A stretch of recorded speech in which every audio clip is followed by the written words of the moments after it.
Hi, everybody. This is Empowering Democracy. Tonight we have another Dump the Corruption show.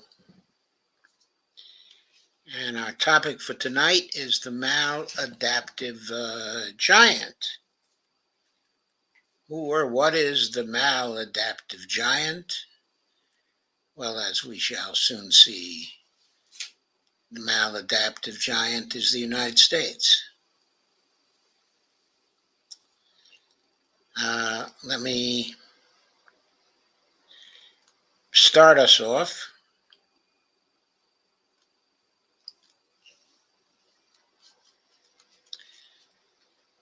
with a piece about voting for president.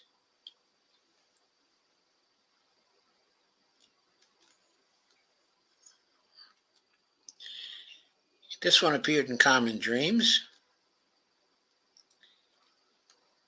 trying to persuade people about a particular point of view when it comes to voting.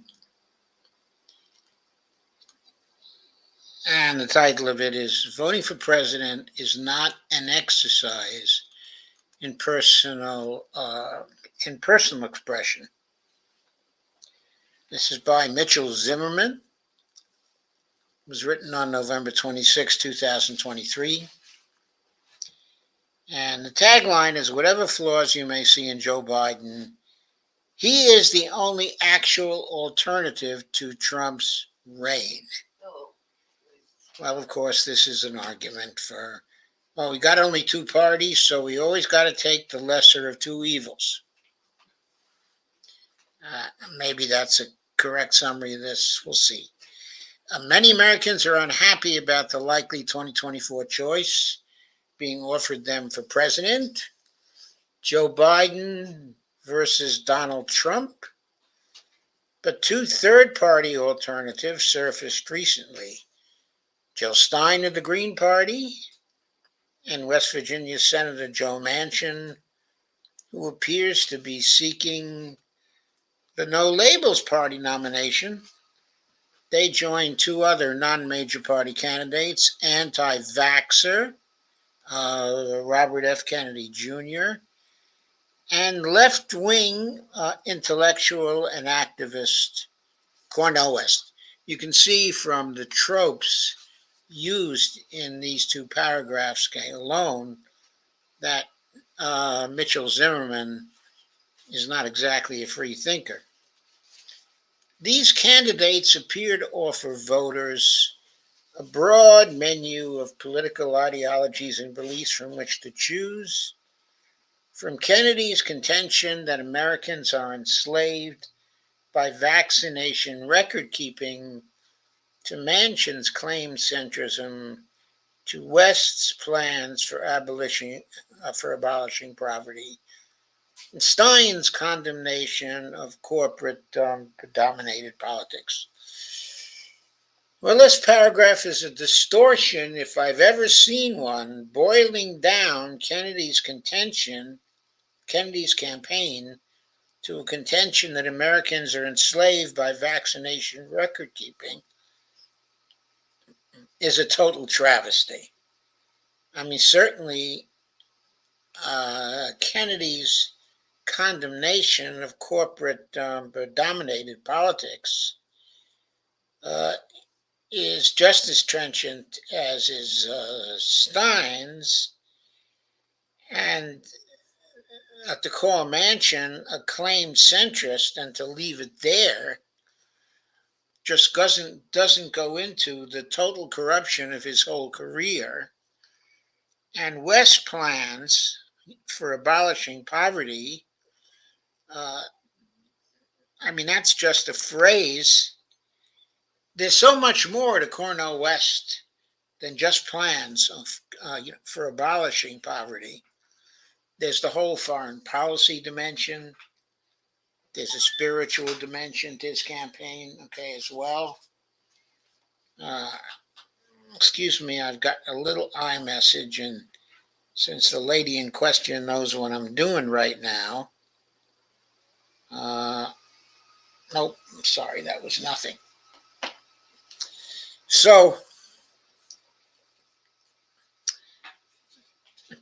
That paragraph is a distortion of all four of these candidates.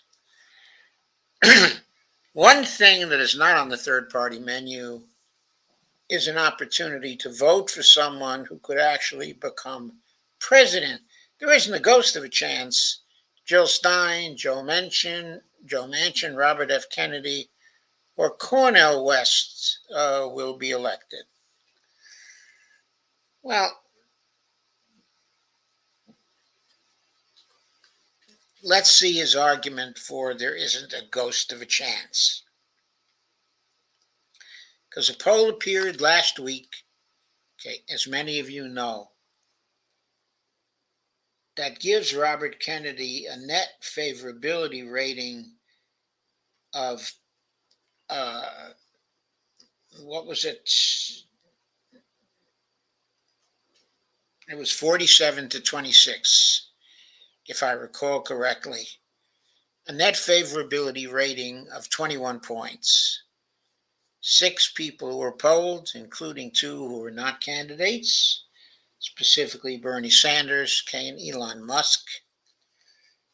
In second place in this poll was Elon Musk, who had a favorability rating of 44 and unfavorability rating of 35. So his net rating was plus 9. Trump had a net favorability rating. Oh, no, it wasn't Trump.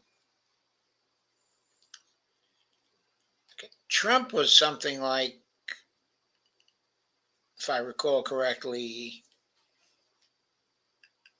45 to 48. His unfavorability rating, therefore, was a -3 or something on that order. Joe Biden had a -14. Okay, in this poll. Ron DeSantis had a +3, okay, in the poll. And I forget who the final candidate was, but the final candidate was a net minus also. The bottom line being that Bobby Kennedy was way ahead, okay, in this poll. And this is even after his big botch of the question of Israel-Palestine and what to do, okay, about that. Now, polls aren't everything. Of course, Bobby has to get on the ballot of a sufficient number of states to have a chance, okay, to get elected. He's also going to have most probably financing problems. But still, he was by far the most popular of these candidates. His favorability rating was higher than any others, and his net favorability rating was way higher than anyone else's. Is there a nod by Zimmerman to that poll or to other polls showing Bobby Kennedy rising fast? Not that I can see here. Nonetheless, their campaigns could have a powerful impact helping elect Donald Trump. The Green Party achieved an equivalent disaster before. Now, that's been a smear for a long, long time. The real truth, okay, is that Hillary Clinton couldn't get her butt up to Pennsylvania and to Wisconsin and to Michigan to campaign in those states, but chose to go to Arizona anyway.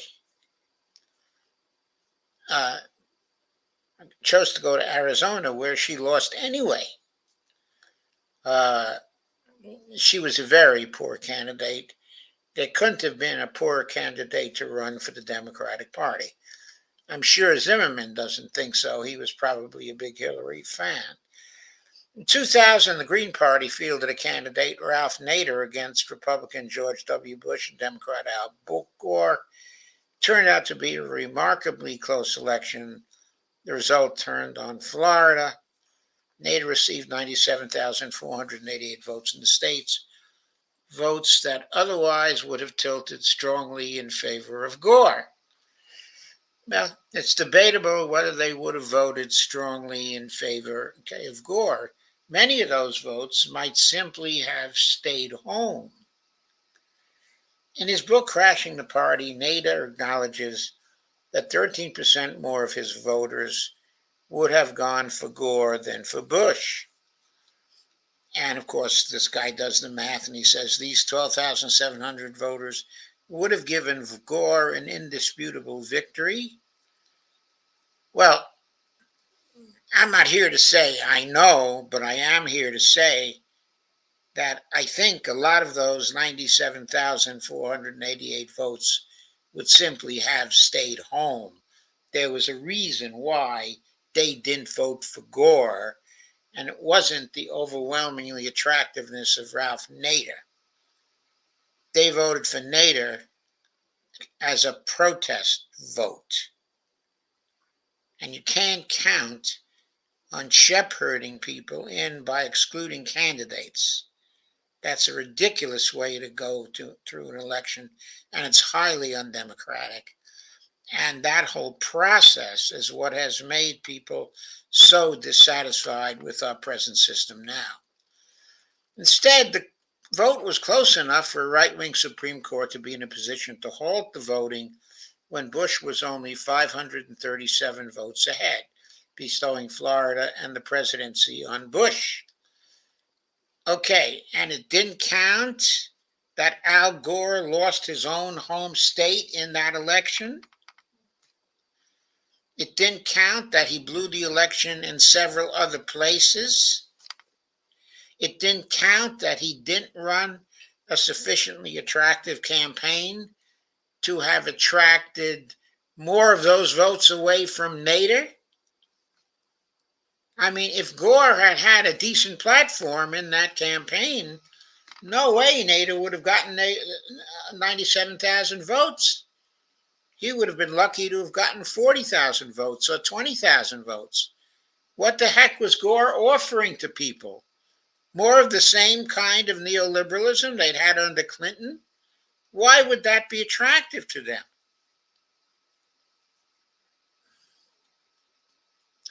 How did voting for the Green Party work out? This is a smear against the Green Party, which time and time again, the arguments have been refuted that Gore would have won if not for Nader and the Green Party. This is a nonsense smear. In the area of foreign policy, the neocons around Bush had long targeted Iraq for overthrow. Following 9/11, they lied us into an invasion that led to 4,500 dead American soldiers, more than 165,000 dead Iraqi civilians, and a Middle East in the chaos that spawned ISIS. All terrible. Certainly, probably Gore would have been more hesitant to get involved, in Iraq. But we have no idea whether he would have avoided that. No idea at all. He wouldn't have jumped into it the way Bush did. But we don't know what he would have done. And the American war machine in our politics has a consistent way of getting involved in various things. In the area of climate change, in Al Gore, we could have had a president in 2001 who really understood the climate threat. Instead, we had the pro-oil Bush presidency and initiated nearly 2 decades of political stagnation on the emerging climate crisis. I gotta say, I don't remember Clinton being very strong on the climate crisis or his administration being very strong on the climate crisis. Seems to me it was very much involved in political stagnation on the emerging climate crisis as well. Now, I'm sure Gore would have been better than Bush on that, a damn sight better, and a damn sight better than Clinton also. Of course, what he's trying to do here is make the case of all the things we sacrificed by not having Al Gore, as president.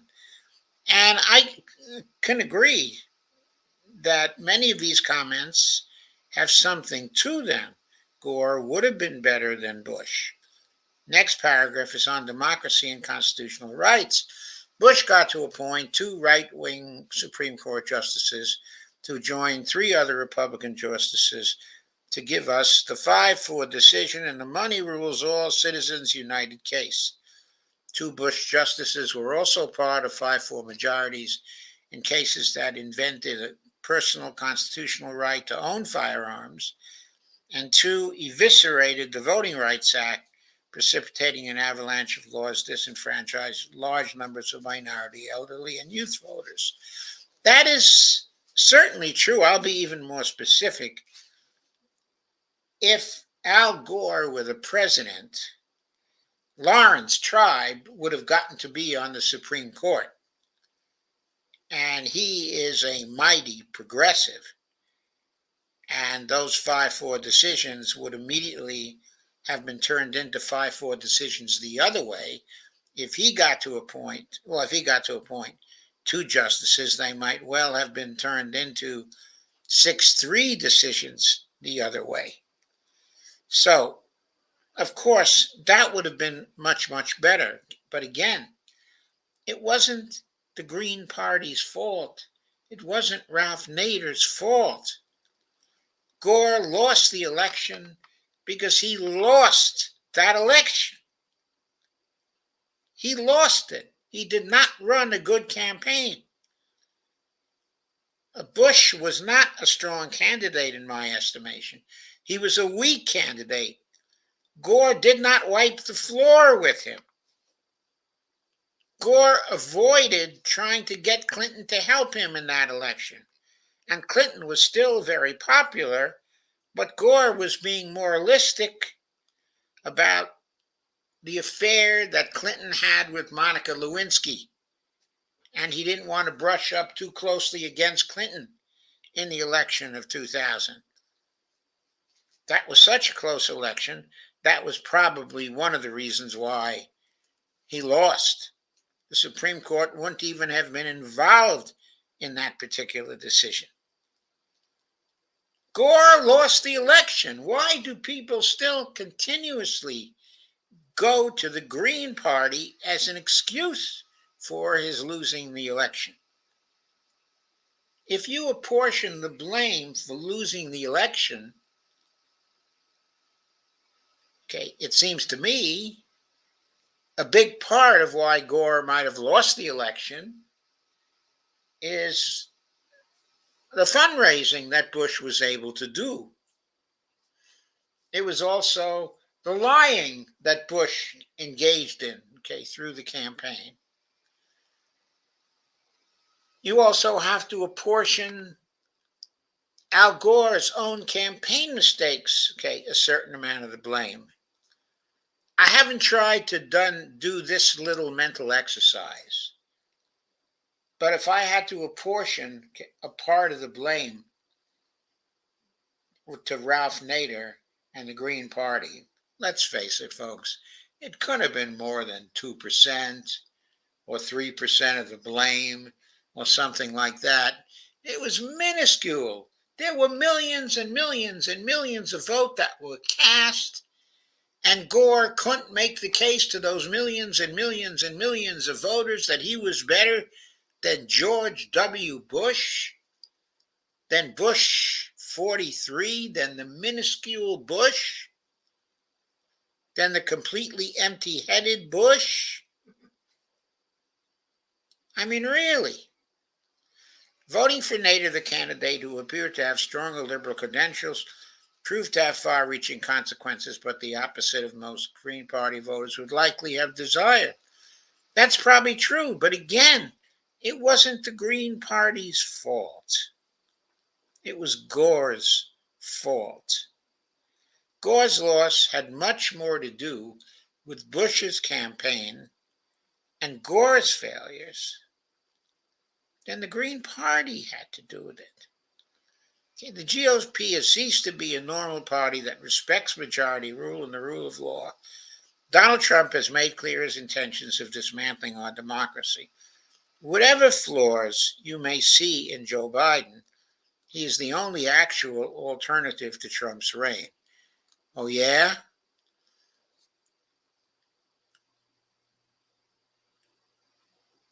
The author doesn't care for Donald Trump because he has made clear his intentions of dismantling our democracy.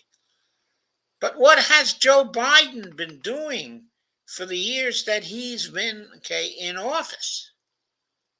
He's done all kinds of things to dismantle our democracy. The Democratic Party has done things to dismantle our democracy. It has systematically tried to restrict our choices in Democratic primaries. It has rigged those particular primaries with the blessing of Joe Biden, with Joe Biden's campaign people doing the rigging. And the Democratic Party and the establishment candidates like Joe Biden and Gavin Newsom rig everything. They've been dismantling our democracy too. They've just not been as open about it as Donald Trump. Both Trump and Biden are unacceptable. If we can make that case to the people, and if we can give them a way of getting rid of both Trump and Biden, of making it impossible for both of them to win, then the other candidates, West and Jill Stein, I hesitate to mention Joe Manchin, but also Robert Kennedy, all would have chances to win then. I don't think Joe Manchin would have much chance because I think he's thoroughly corrupt and he can be kicked from pillar to post for all the corruption he and his family have engaged in. He's really unacceptable also. So it comes down to three candidates who might have some degree of acceptability depending on where you stand. Okay, the real problem is, how do we give those three candidates and any more who might emerge a legitimate chance to win by rejecting, voting against the unacceptable candidates? That is the real question. It lies in the power of the people to rule out Donald Trump and Joe Biden and Joe Manchin too. We can do that if we vote to dump the corruption. We can do that. And that is what we have to do, in my view. But let's go to the second piece for tonight. See if anybody's watching, by the way. Hello, Steve. How are you? Steve says, hello, Doc. I'm fine, Steve. Thank you. I do have to share this thing on Facebook.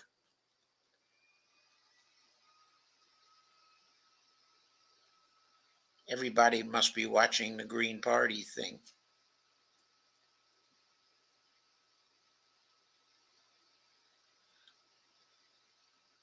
Anyway, I'm going to share this now.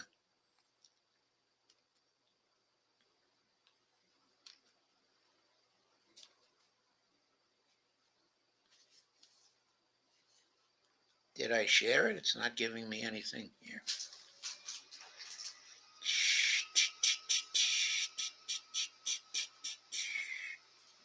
Yeah, I think it's shared now. Okay. Thanks. Hey, Steve. Glad you're here tonight. Here's the second post.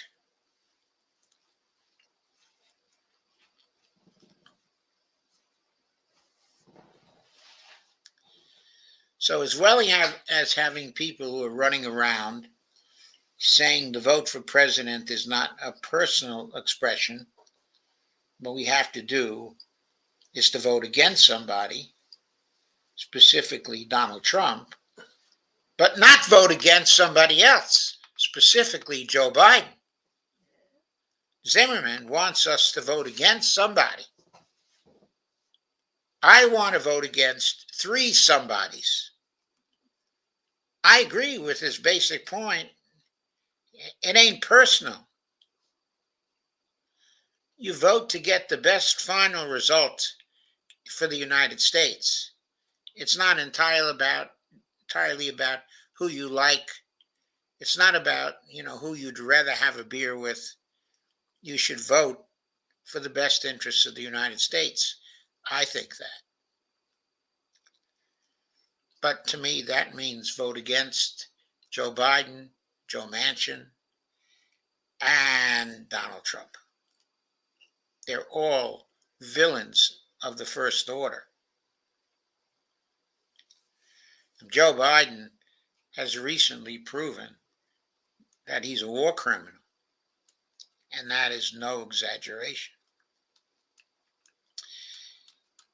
This is an article, it came from The Atlantic, originally. It was picked up by Portside, where I got it. It's called "The Case That Could Destroy the Government. What was once a fringe legal theory now stands a real chance of being adopted by the Supreme Court." This is by Noah Rosenblum. There's a picture of the Capitol. Supporters of then President Donald Trump riot in front of the Capitol in Washington.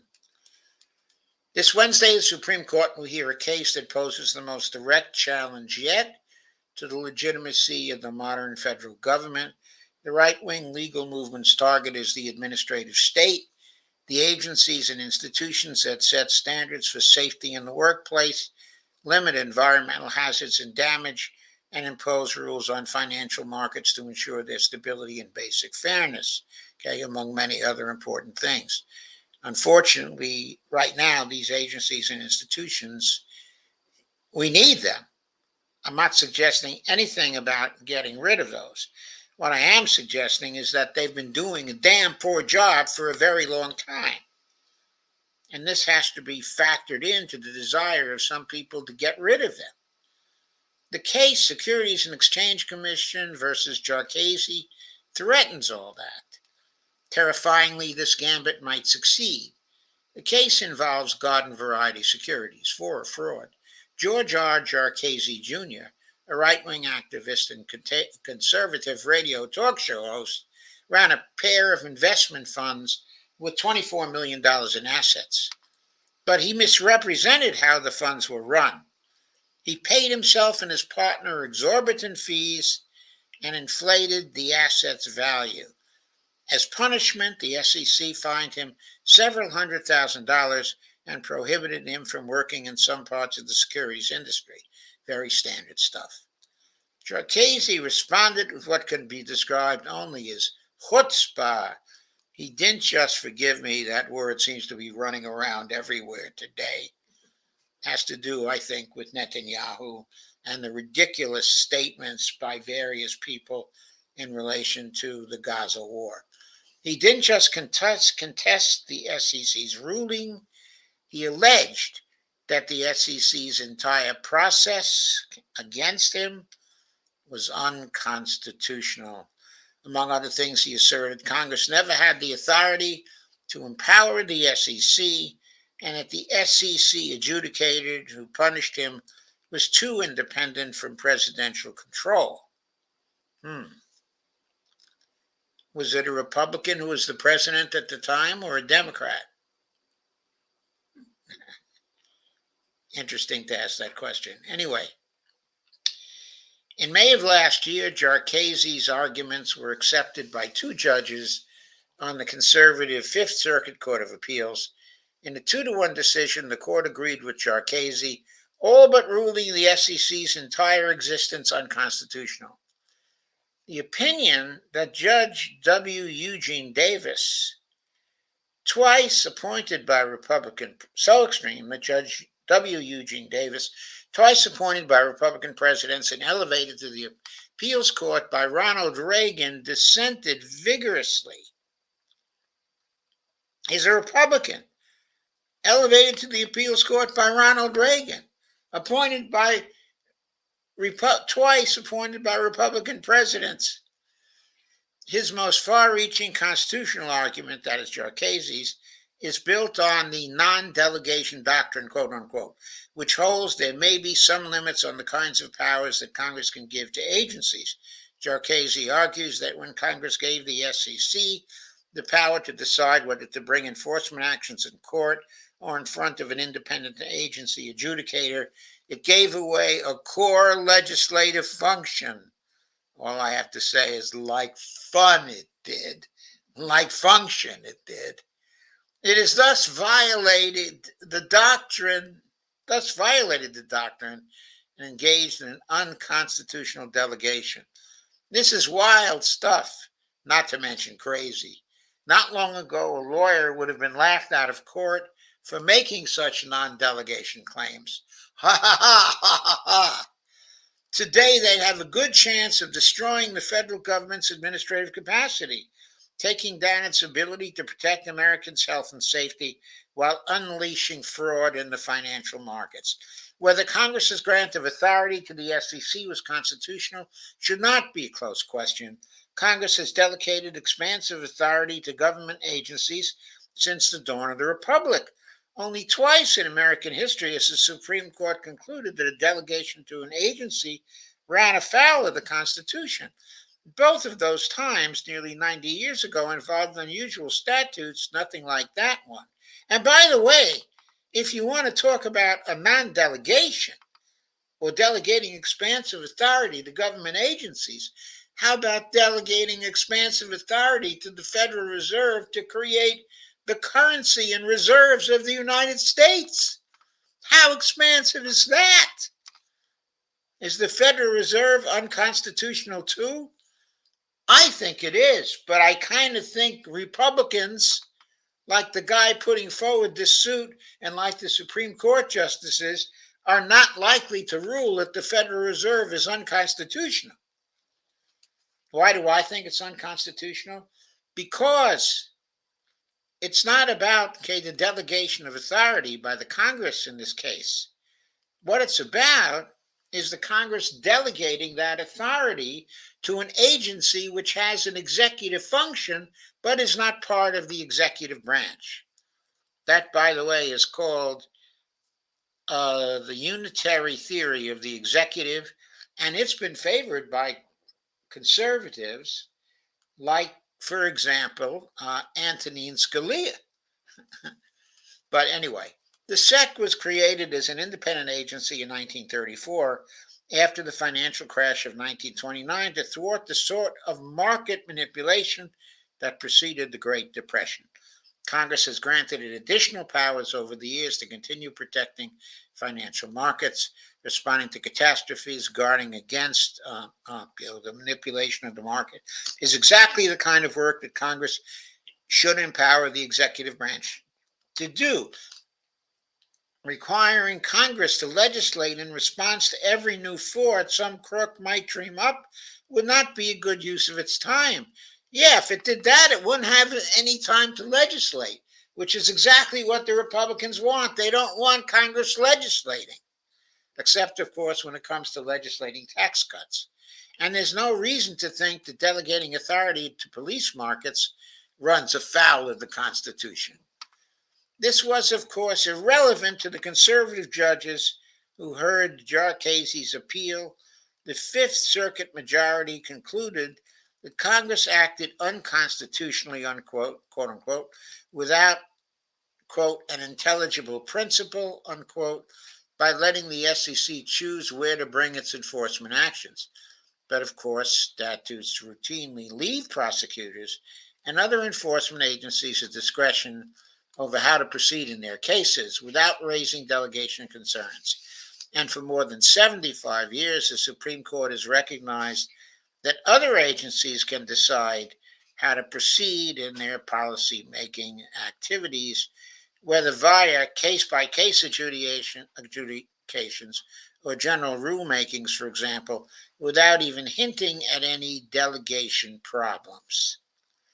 Right. Of course, these problems have come up, though, since this 6-3 conservative Supreme Court has come into being. Jarchesi's second claim that the internal adjudicator who first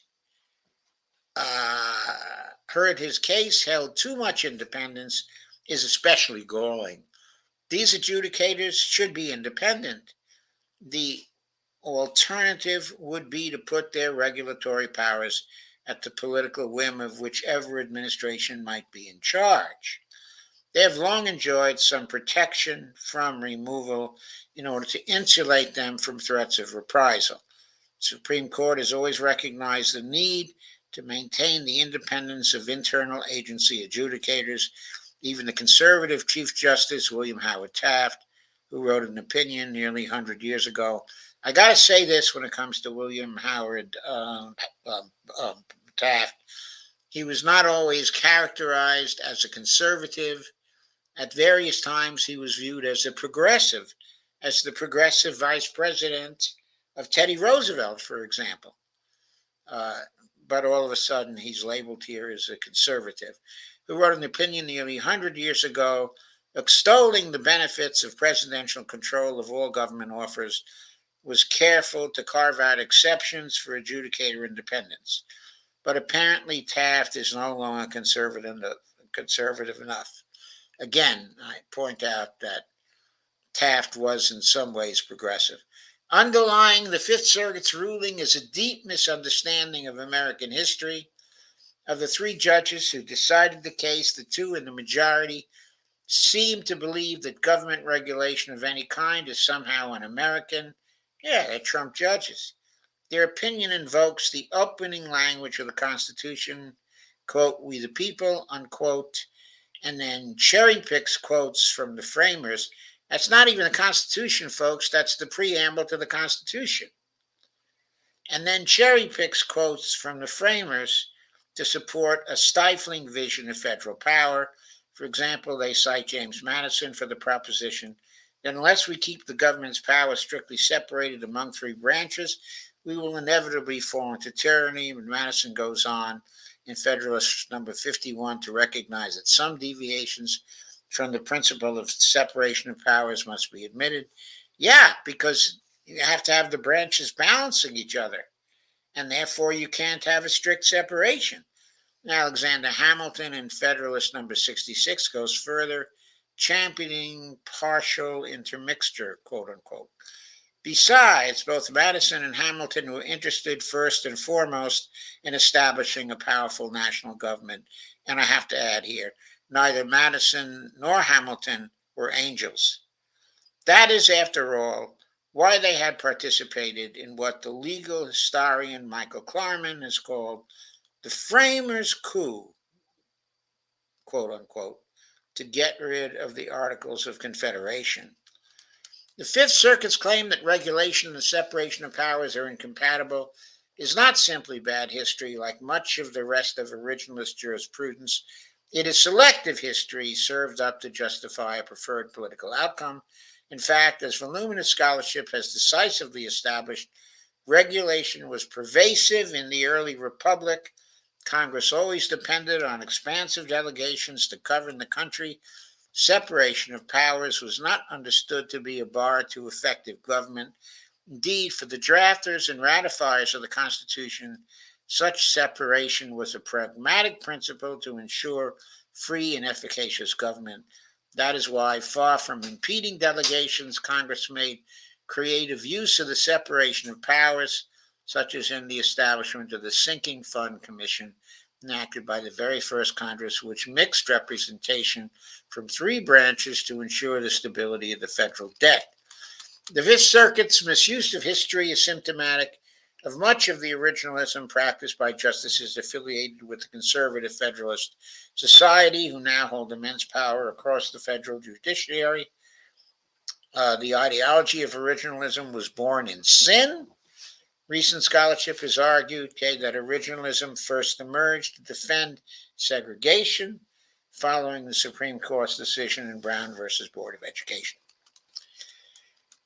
And in any case, many conservative judges don't even bother to make substantial originalist arguments anymore A lazy hand-waving suffices instead. They sprinkle in a few historical quotations, refuse to engage seriously with historians' finding, and then declare that their right-wing policy preferences are dictated by the authority of history. Certainly, Sam Alito falls into that category. Certainly, he falls into that category. I mean, the Biggs decision was really completely in that category. Or is it, I'm sorry, the Dobbs decision.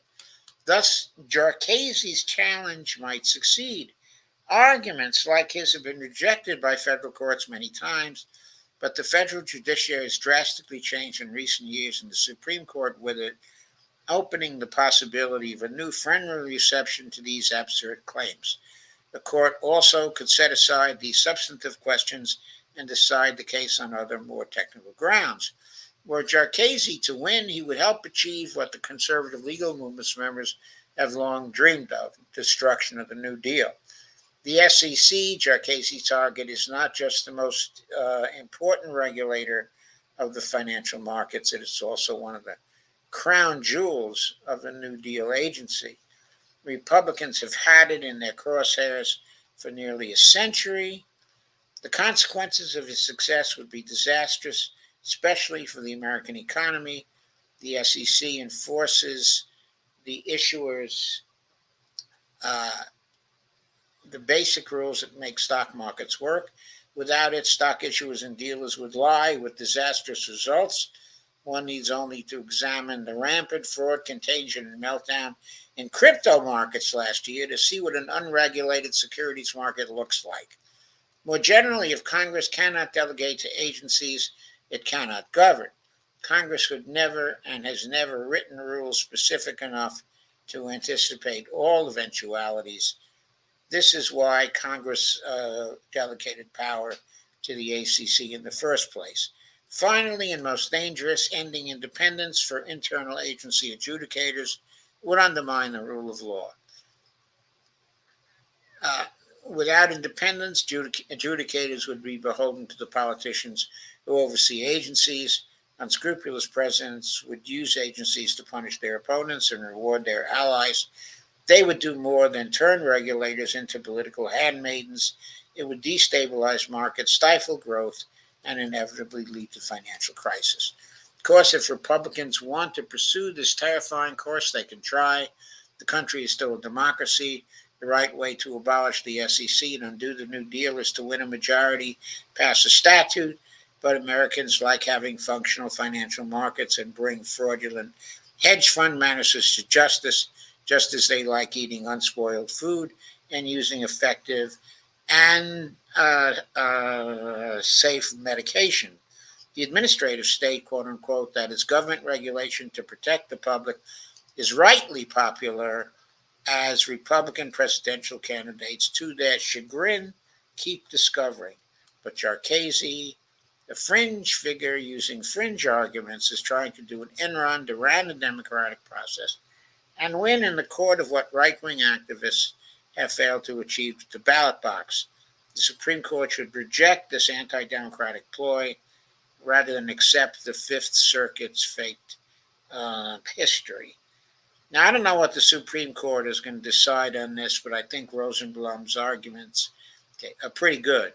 But what I want to point out here is the only reason why this argument has a chance at all is because of this Supreme Court, which has been running wild since they got that 6-3 majority. We have to get rid of this Supreme Court. This House and this Senate will not get rid of this Supreme Court. It will not pass a court packing bill. It will not pass laws that overturn these decisions of the Supreme Court because our legislators have been bought by big money. So, like the problems pointed out Okay, in our first article, the problem that we have a rigged electoral system when the country needs a far better choice than just the one between Trump, and Biden, and now Manchin. Far better choices than those three. Needs to eliminate those three choices, both eliminating this terrible set of choices and eliminating a group of justices on the Supreme Court who threaten the modern administrative state. The way to do both those things is to clean house in Congress with the Dump the Corruption campaign in order to get a whole new set of Congresspeople in who are not corrupted by the big money, not corrupted by contributions of greater than $200, and by the interests of people who can afford to contribute more than $200 to election campaigns.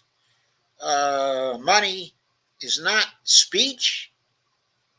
It has been interpreted as speech increasingly by Supreme Courts since the 1970s. We can't have that. Money is not speech. The influence of money is why the Republic is in such a sorry state, right now. Getting rid of all the Congress people beholden to big money, all the House people, all the Senate people, and the heads of the executive branch themselves, the leading candidates for head of the executive branch. We need to get rid of those of them who are taking big money. That includes Trump and Biden and certainly Joe Manchin.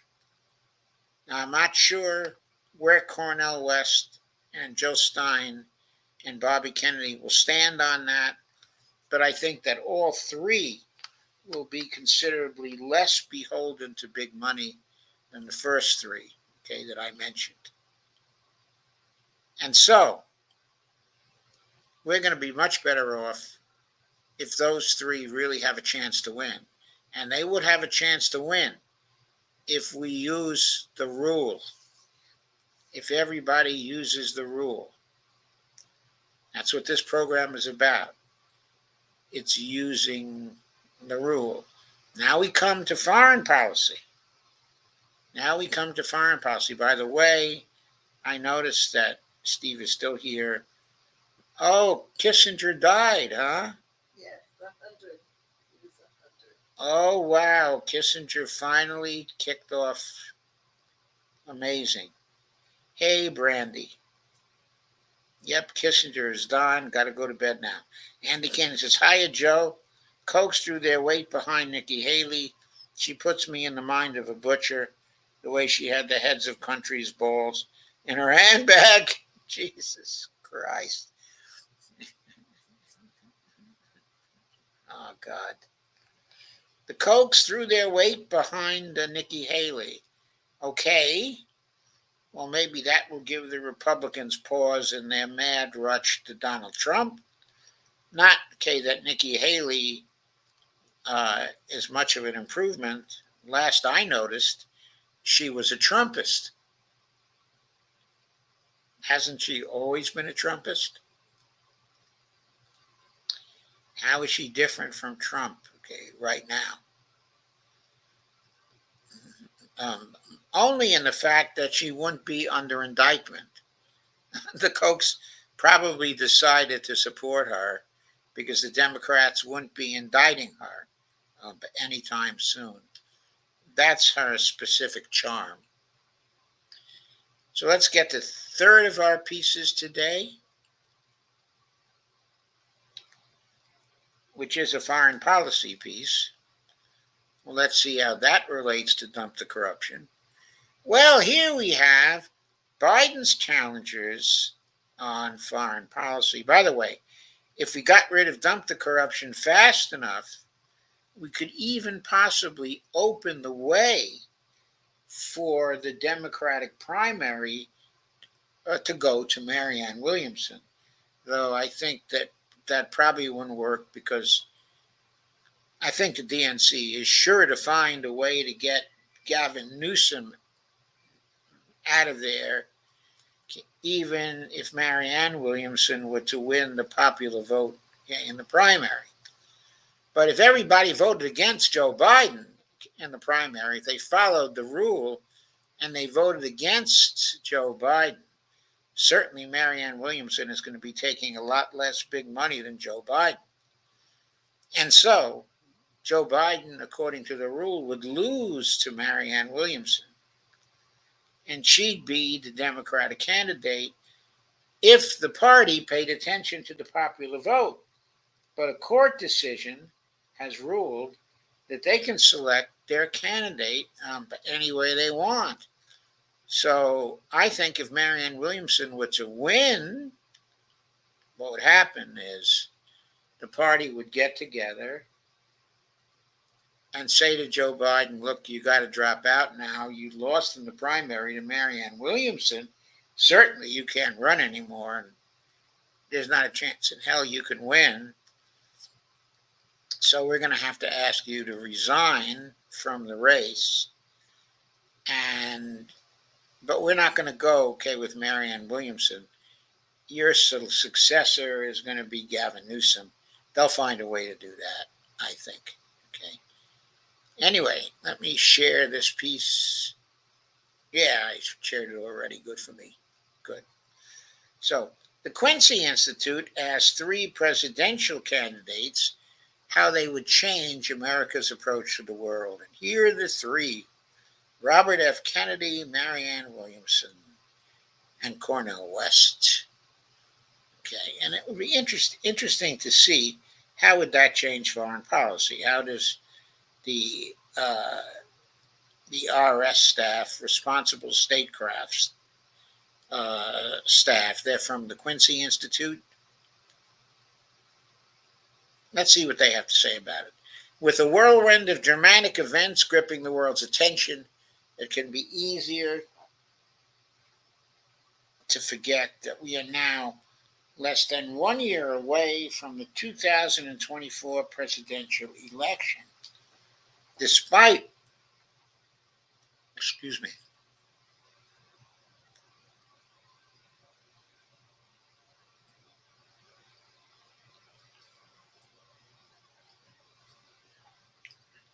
their expected focus on domestic issues, candidates will have a lot to answer for this cycle.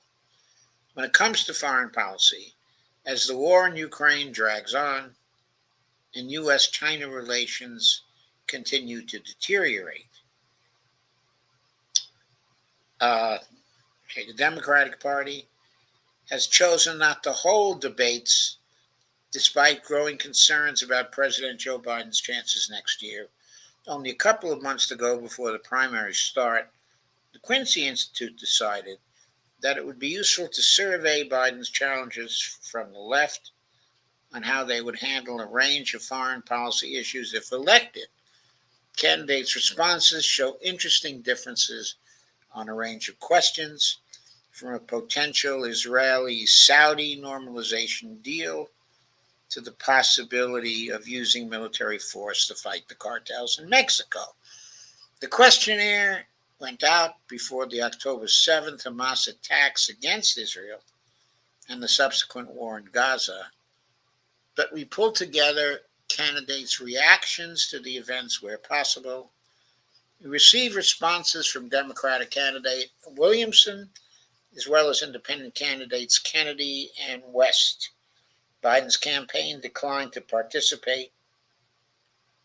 So we have aggregated relevant quotes and information about the president's stances where possible. We did the same for Representative Dean Phillips, Democrat of Minnesota, who entered the race in late October. I forgot to mention Phillips before, and who has not responded to our requests. We will update this page if we receive further responses.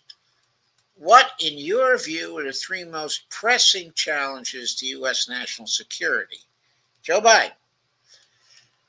While President Biden has not directly addressed this question, his national security advisor said the following about the White House's 2022 national security strategy.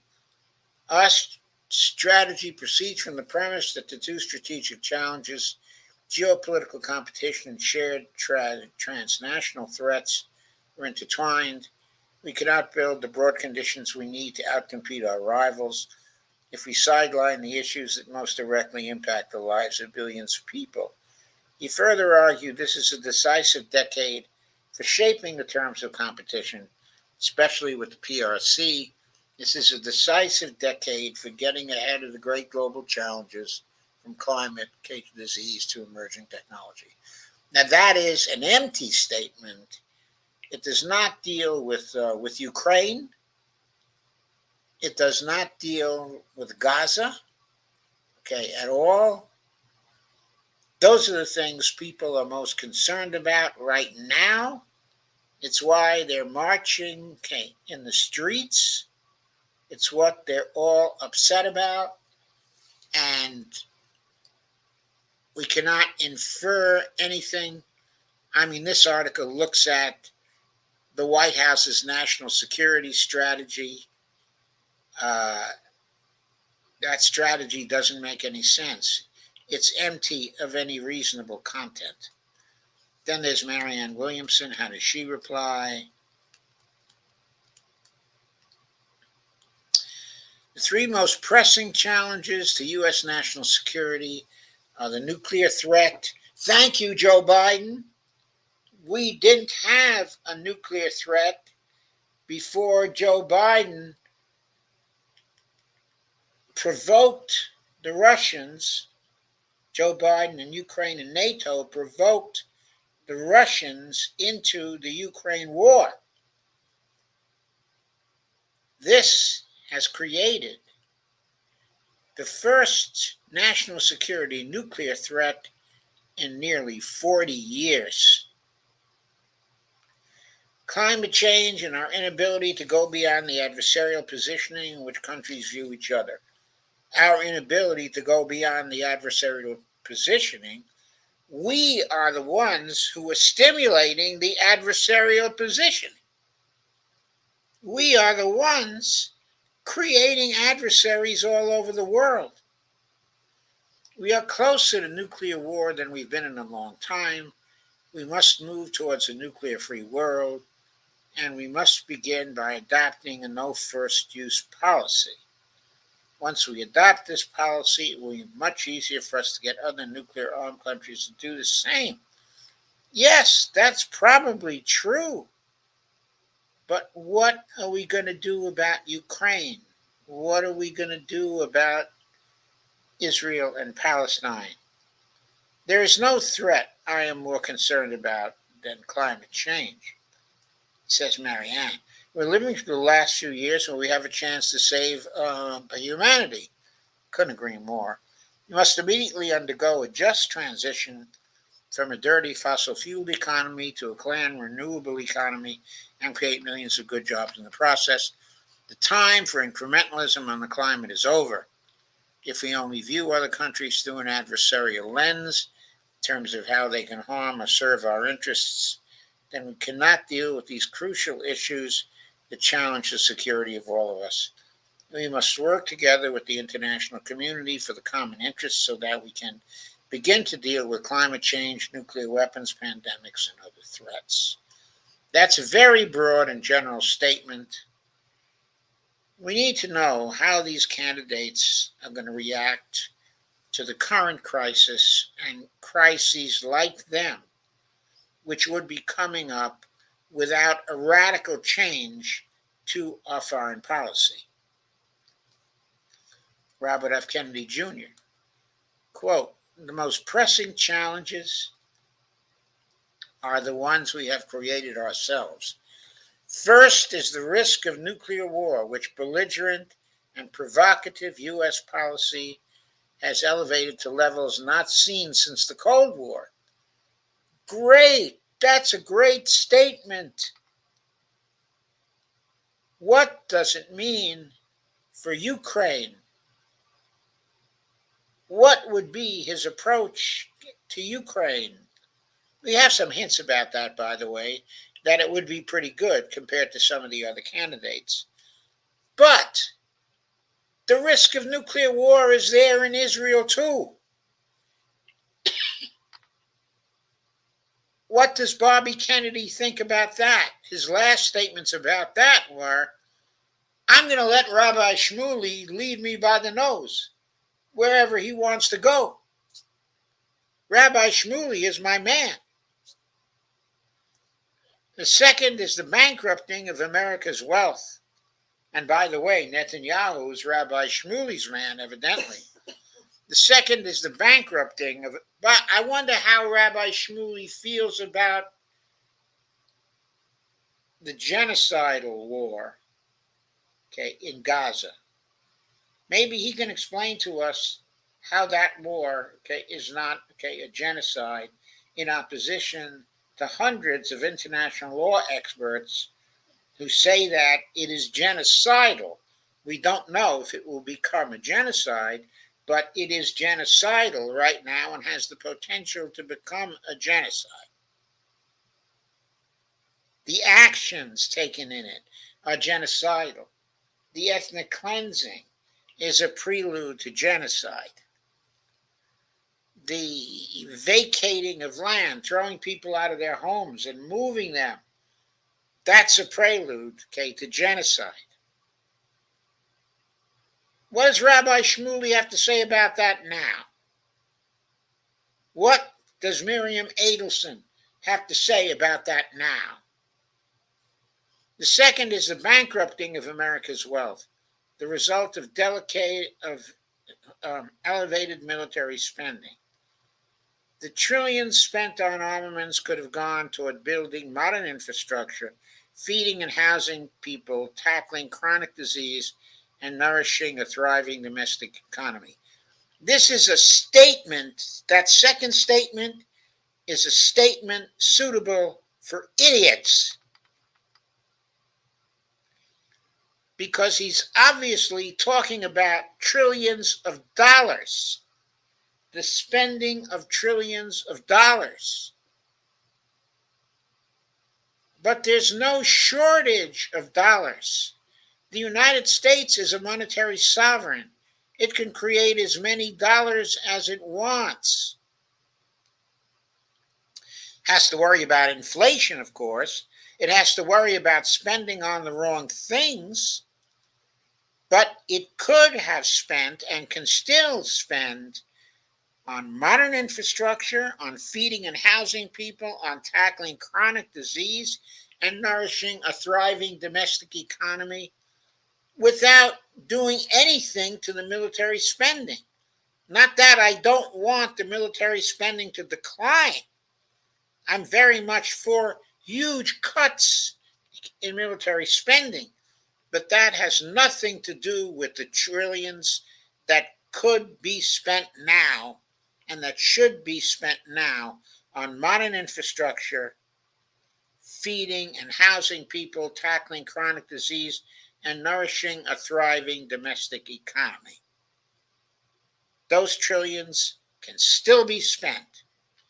It's up to him. Mint a platinum coin, Bobby. Mint a platinum coin. A third threat to national security is the epidemic of violence in our streets and in our homes when we wage endless wars abroad. Oh, you mean such as the war in Gaza and Palestine, right? Right now. The mirror image afflicts us at home. Realistically, our nation is not threatened by an armed invasion by a foreign power. We have to broaden what we mean by national security to include the things that actually make Americans feel insecure. I agree with that. But where is the mention of the climate emergency? Where is it? It is the biggest threat we face in the medium term. Not the biggest threat we face right now. biggest threat we face right now is the threat, okay, of nuclear war.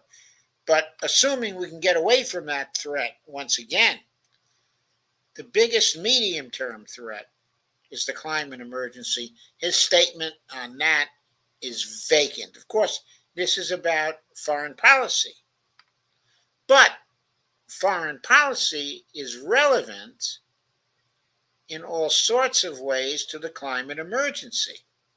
We have to have a foreign policy that's going to be collaborative with other nations to get rid of the climate emergency. He doesn't mention that. All indications are he's not thinking about that. Then there's Cornel West. Climate change. Climate change is not an endpoint that awaits us in a distant future.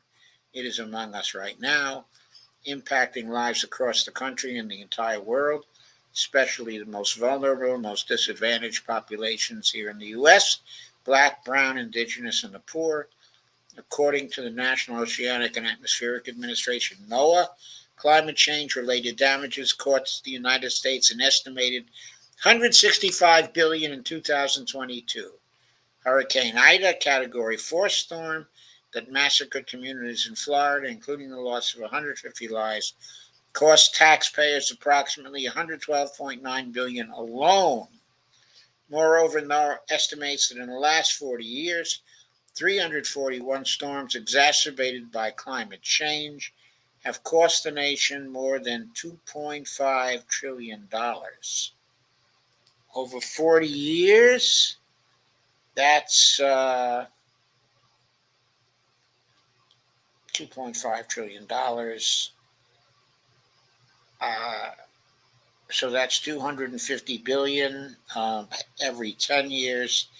That's about $25 billion a year. He says that's 80 billion more than a national deficit of approximately 1.7 trillion. Well, I think that's the wrong statistic to compare it to. If we're looking at it just from the standpoint of costs over the last 40 years, what we spent on that is roughly the equivalent, if my division in my head is right, of 25 billion per year, something like that.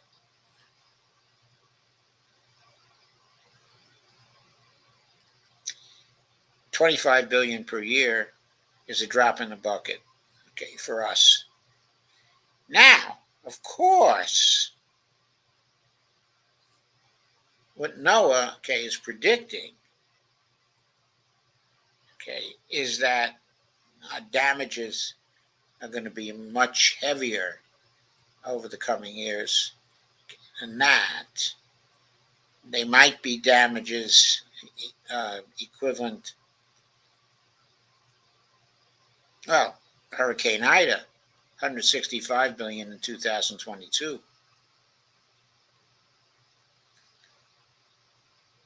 165 billion in 2022. Cost taxpayers 113 billion. Well, it cost people $165 billion in damages. That one thing. What about other storms in 2022? What about the storms and disasters, okay, of this year? The 165 billion we're talking about is for a single year. Over 10 years, okay, that amounts to 1.65 trillion. Over the next 40 years, if everything averaged that, it would be, what is that?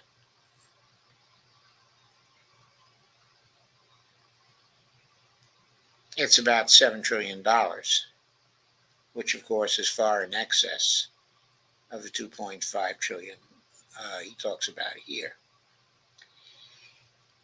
So he could have used a few better people dealing with the statistics. The likelihood is that in the next 40 years, it's going to cost, okay, in the many trillions of dollars. But more importantly, it might cause the collapse, okay, of various systems that parts of our society need to keep going. Here he talks about it being necessary to maintain a livable society, including but not limited to the production of food, access to clean water sources, the quality and availability of housing, transportation, education, and healthcare. Talks about a lot of different things, but I don't see much in the way of foreign policy being mentioned here. Maybe it's below. He mentions the increase, in militarism. We're the single biggest military spender, and he talks about the hegemony of the United States. Talks about the militarism for the police departments. All this is true, but what changes in foreign policy is he recommending? As we are witnessing right now, the current administration is complicit in thousands of civilian deaths by giving Israel military aid at $3.8 billion this year, half of which goes to Israel's missile system. They're now requesting a combined supplemental aid package at $106 billion for Israel, along with Ukraine, Taiwan, and the Indo-Pacific region, and U.S. immigration enforcement at the U.S.-Mexico southern border. To put this in perspective, combined with the estimated $113 billion in military aid the U.S.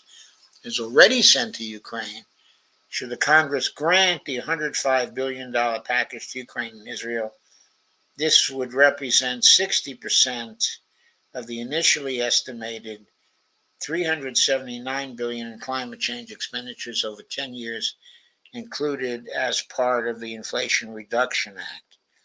Further, $105 billion pledged the Green Climate Fund earlier this year to fund mitigation and adaptation in the former colonized countries of Africa, Asia, Latin America, and the Pacific.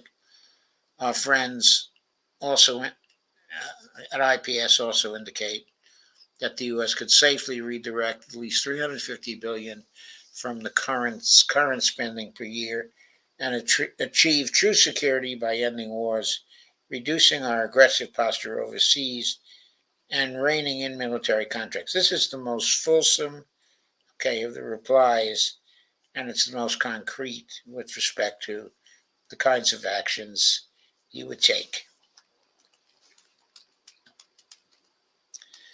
So based off his responses here, he sounds like he's much more serious about the foreign policy changes we would need than the other candidates are. Maybe he's just thought about it more. Maybe he's just got staff people, who think about it more. But his response on this is both the most detailed one and the most impressive one, of the other three candidates. He also gets to repeat his proposal of establishing a national minimum wage with special considerations for specific geographies where $27 per hour would not be a family-sustaining wage, will be key steps in eviscerating the rise of white supremacy and nationalism in our nation that hurts the people perpetrated against as much as the people doing the perpetrating.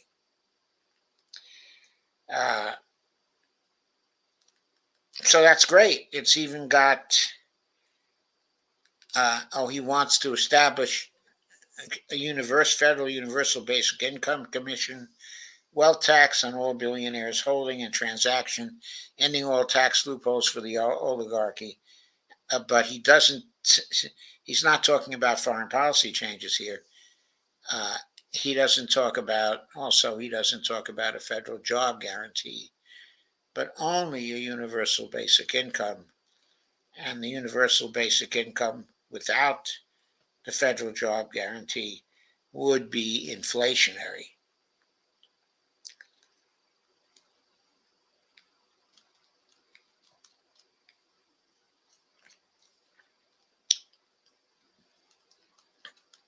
As president, would you like to avoid a direct military confrontation with China? Joe Biden says Biden has not directly addressed this question since becoming president, but a White House readout from his meeting with President Xi Jinping last year gives a good summary of his administration's stated approach to relations with China. President Biden explained that the United States will continue to compete vigorously with the PRC, including by investing in sources of strength at home and aligning efforts with allies and partners around the world. He reiterated this competition should not veer into conflict and underscored that the United States and China must manage the competition responsibly, maintain open lines of communication. Well, that's nice, but is he going to continue stirring up the pot in Eastern Europe with Russia?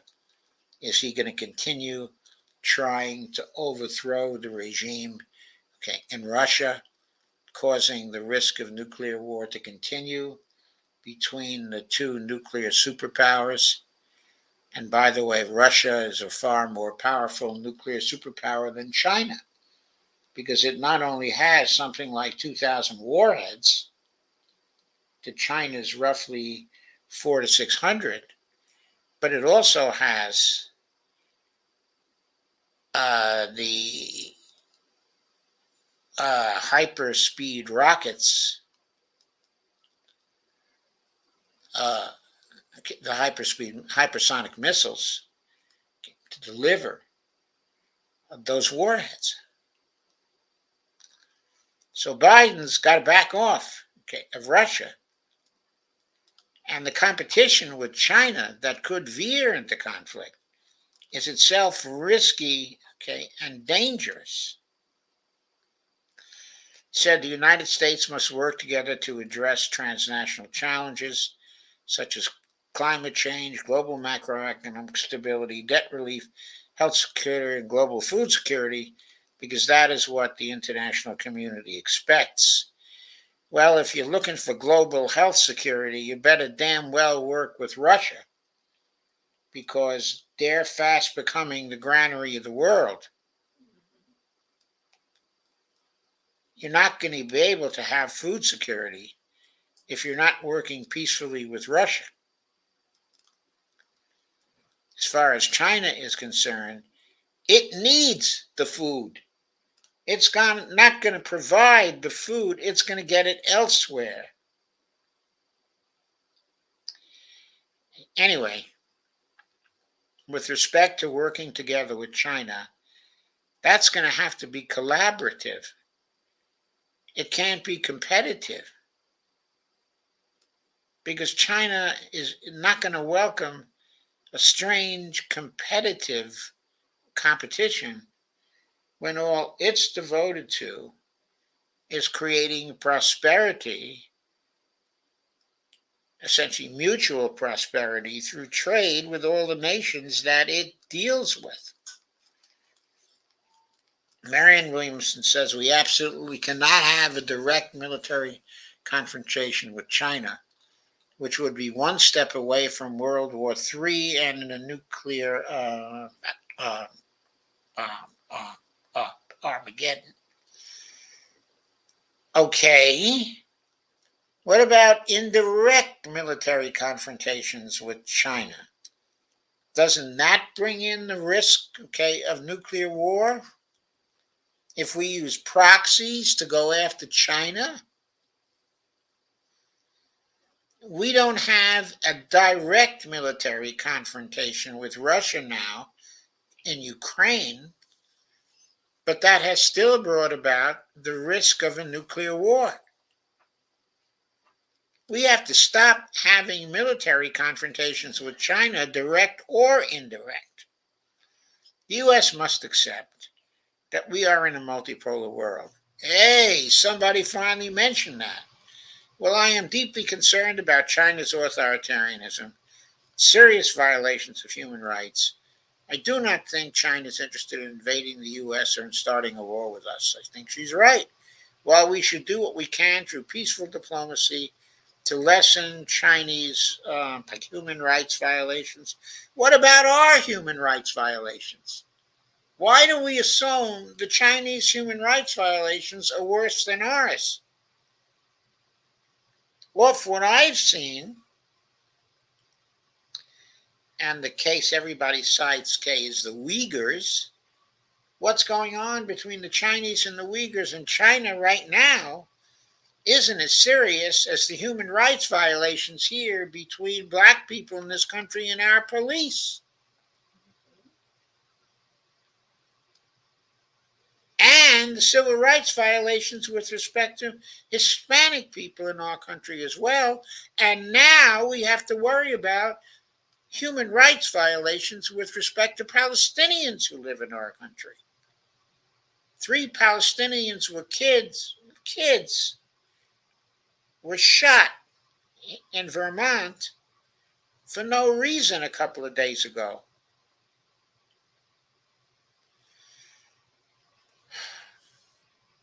Anyway, she says we cannot start World War III between two nuclear armed countries.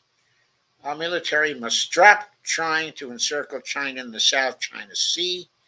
Instead, we must talk to China and seek peaceful coexistence. Very good.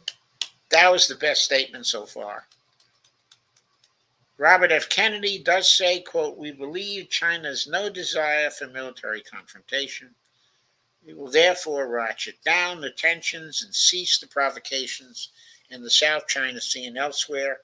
We will adopt a posture that does not see China as an adversary and begin to negotiate arms control treaties in good faith so that both countries can reduce military spending to better the lives of their citizens. That's a good statement also, but what about Palestine? What about what's going on in Israel, Palestine? Silent about that. Still silent. Silent since October 7th. We all know with the corner west, we all know where a direct military confrontation with People's Republic of China will lead irreparable nuclear alteration of hundreds of millions of innocent lives over a contract engendered by 2 so-called superpowers.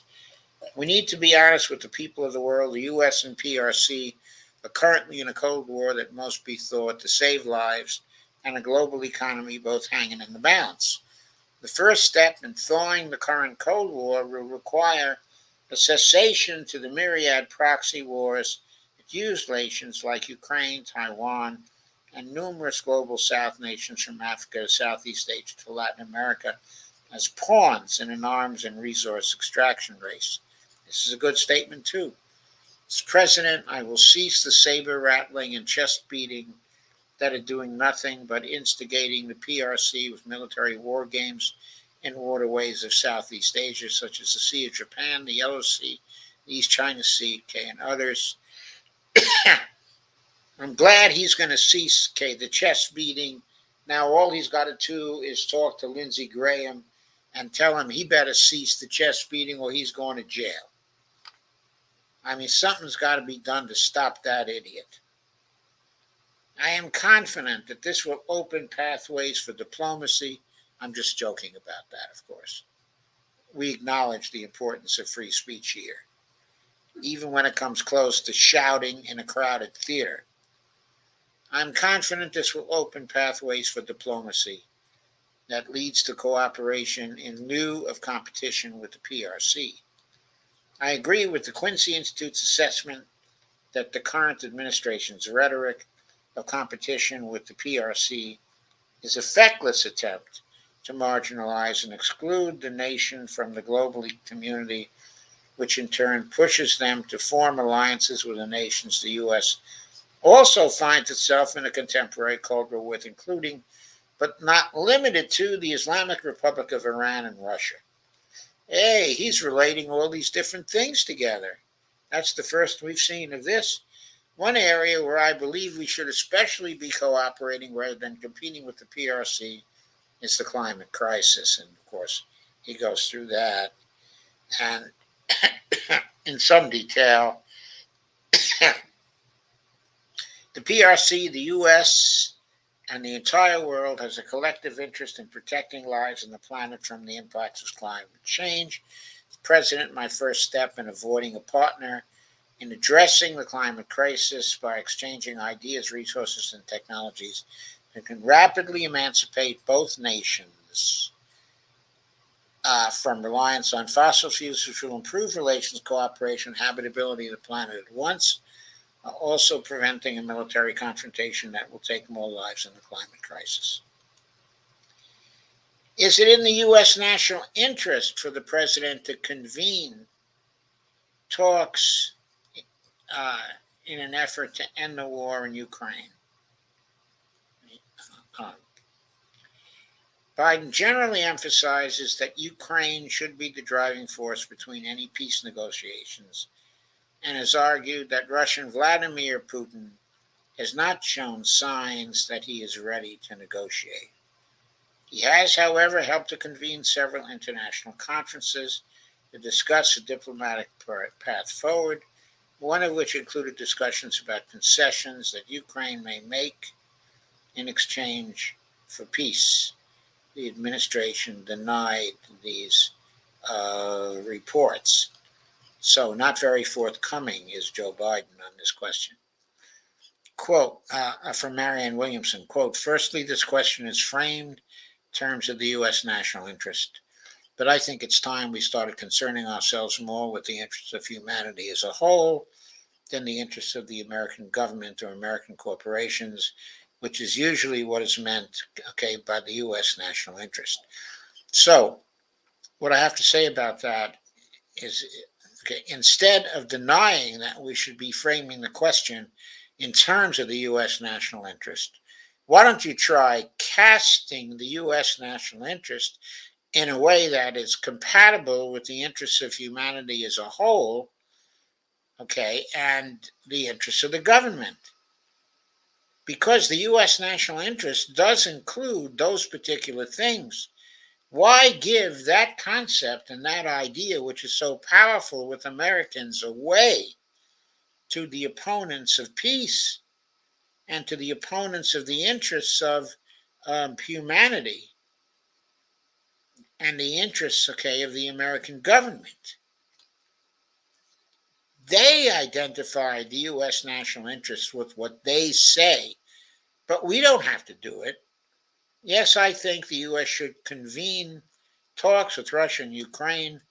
Russia's invasion of Ukraine is a despicable crime, and we should support by Ukraine and their autonomy. Gotta remind Marianne, the Russians were negotiating with Ukraine from the first month of the war.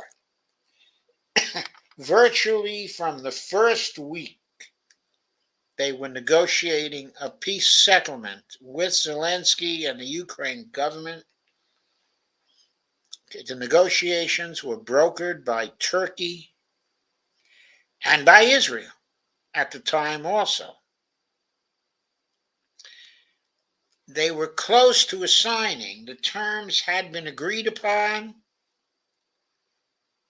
and Zelensky decided not to have peace. Russia negotiated a generous peace with them. Of course, they would have had to have been a neutral country,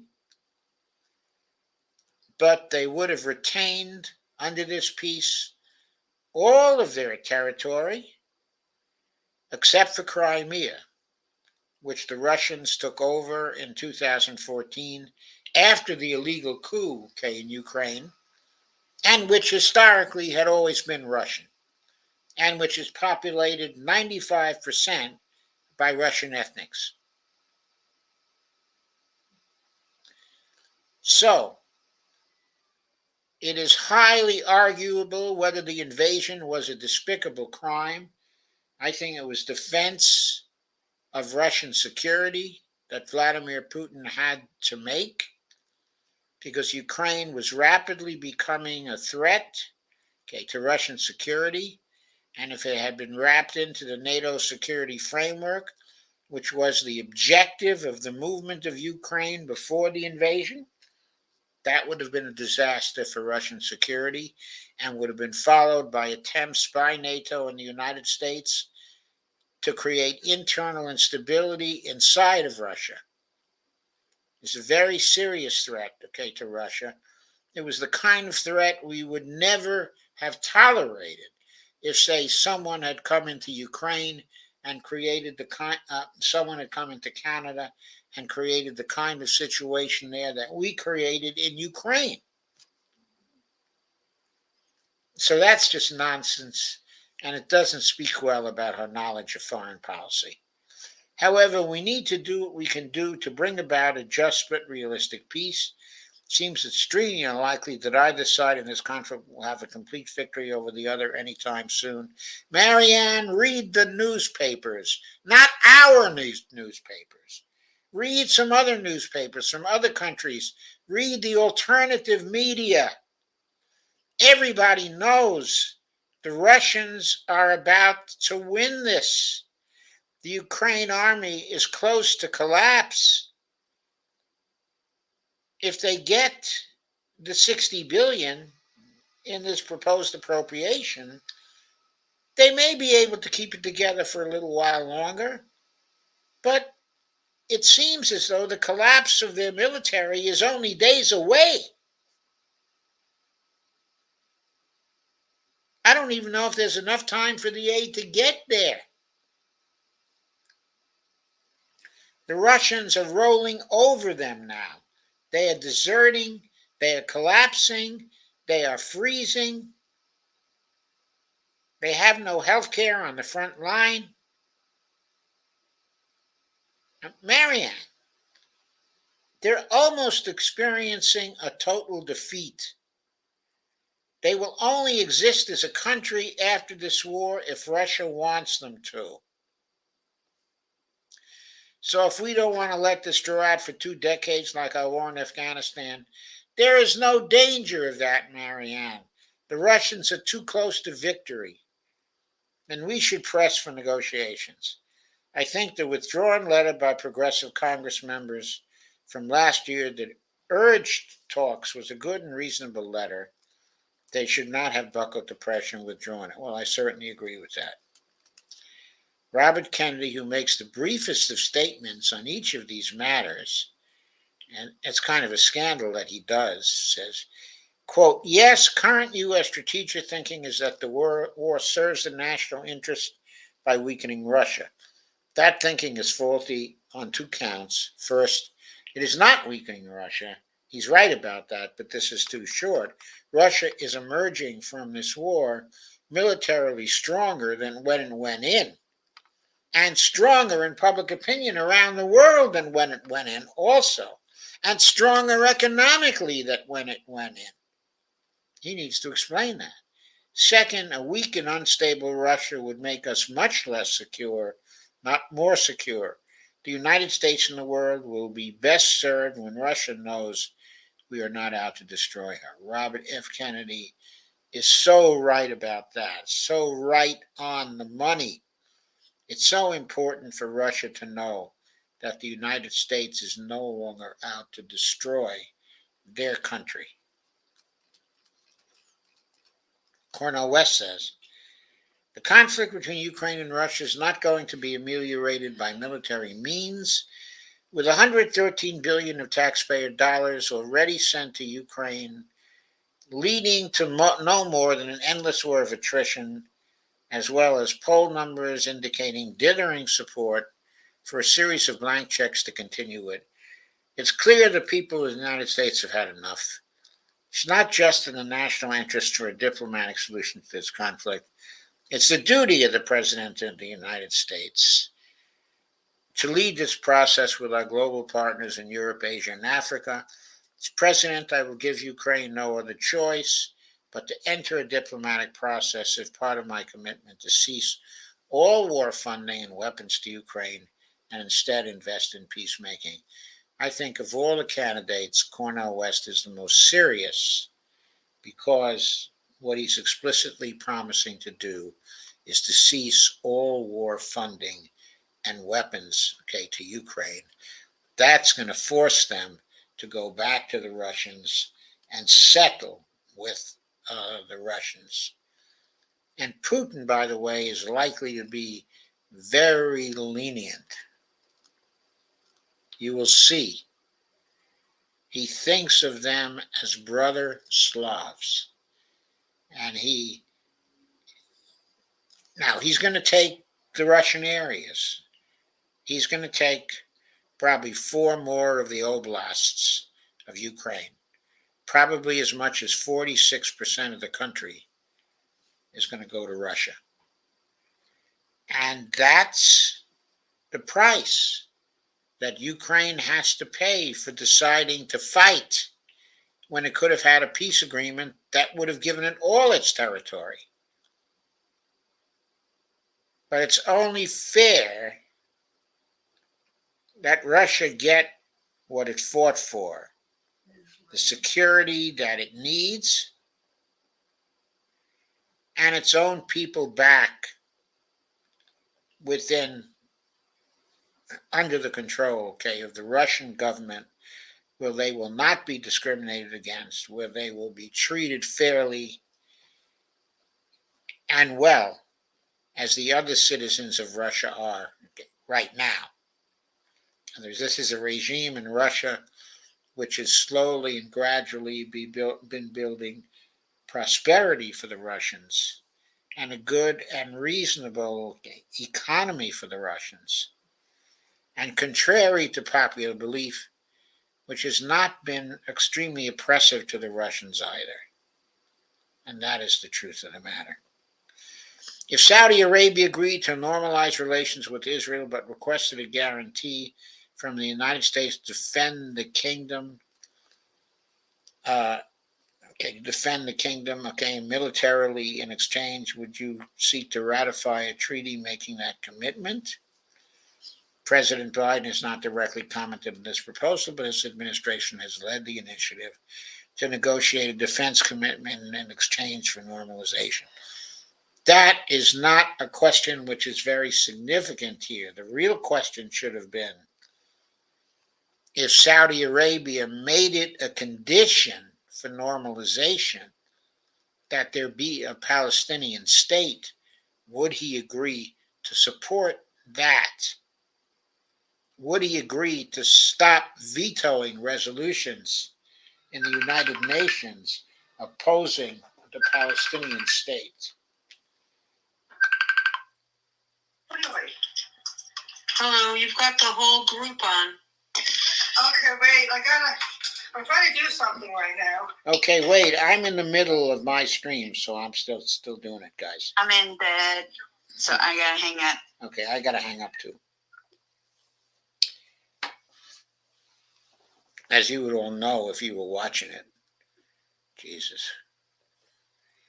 Anyway.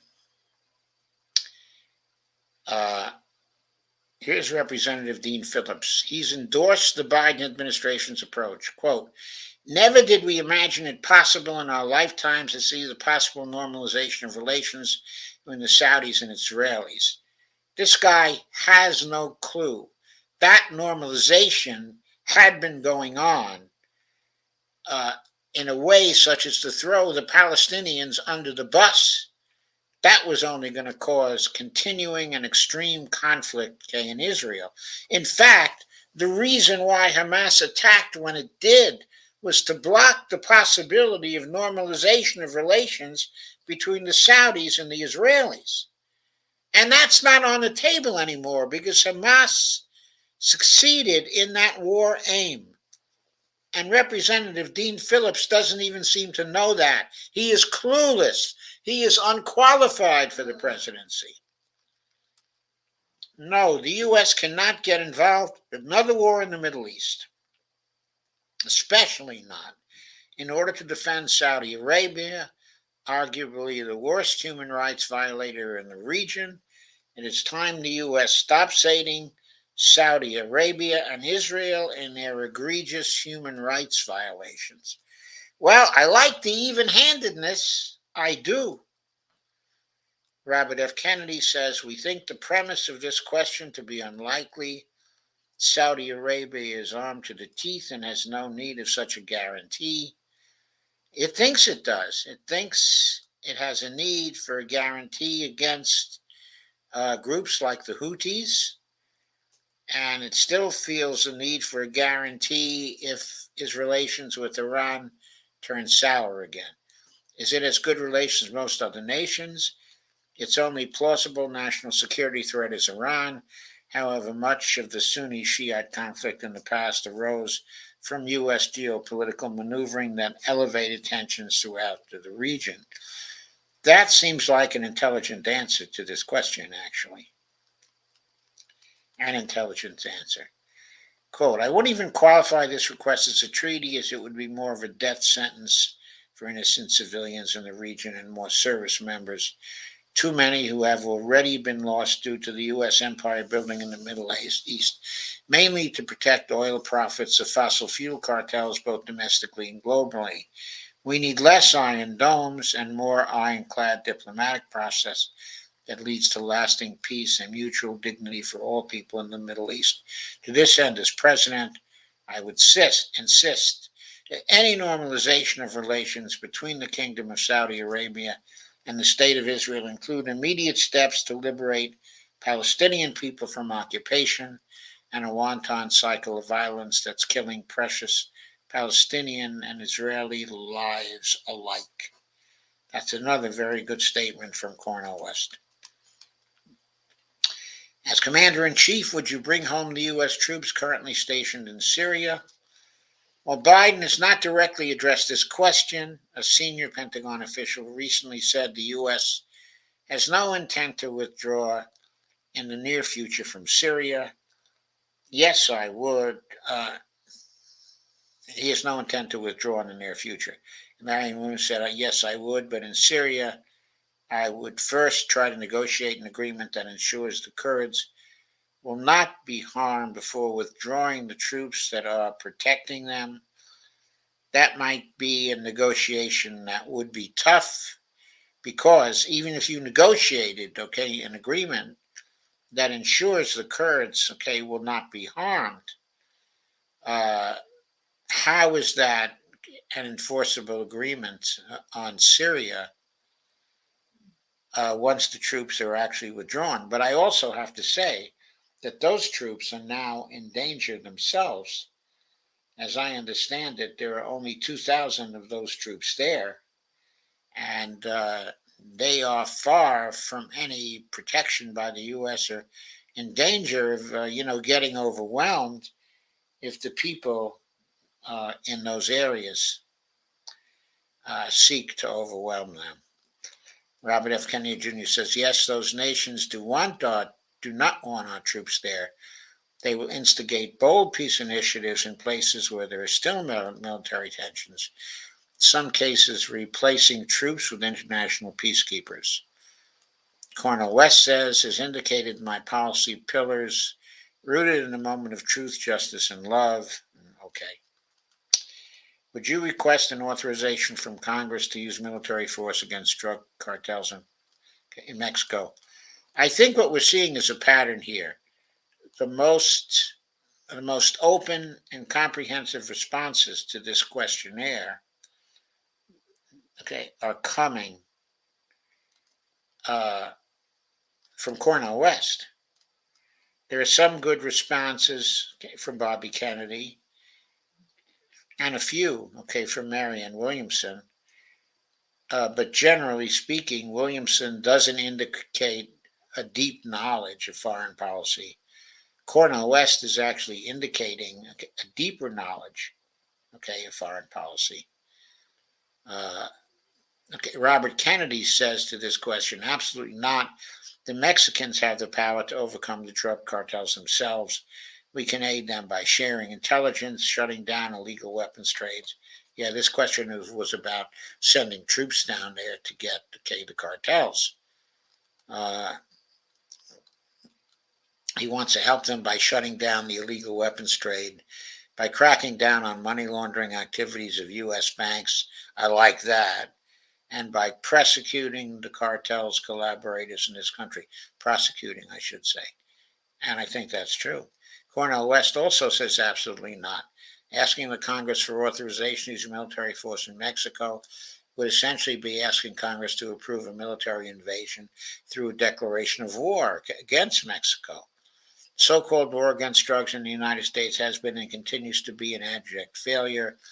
This 50-year war has been used as a rationalization for crimes against humanity, especially those marginalized by failed drug policies, black, brown, indigenous. This is another good reply from Cornel West. I don't have time to go through it completely, but I have the link here. You can read it, for yourself. Uh, he again is producing better responses and more detailed, than most of the others, and making more commitments to do um, certain things. And there's a question about reactions to the Israel-Hamas war. Biden, of course, is making the total commitment to Israel. Look, at the same time, Netanyahu and I discussed again yesterday the critical need for Israel to operate by the laws of war. That means protecting civilians, combat as best they can. The people of Gaza urgently need food, water, and medicine.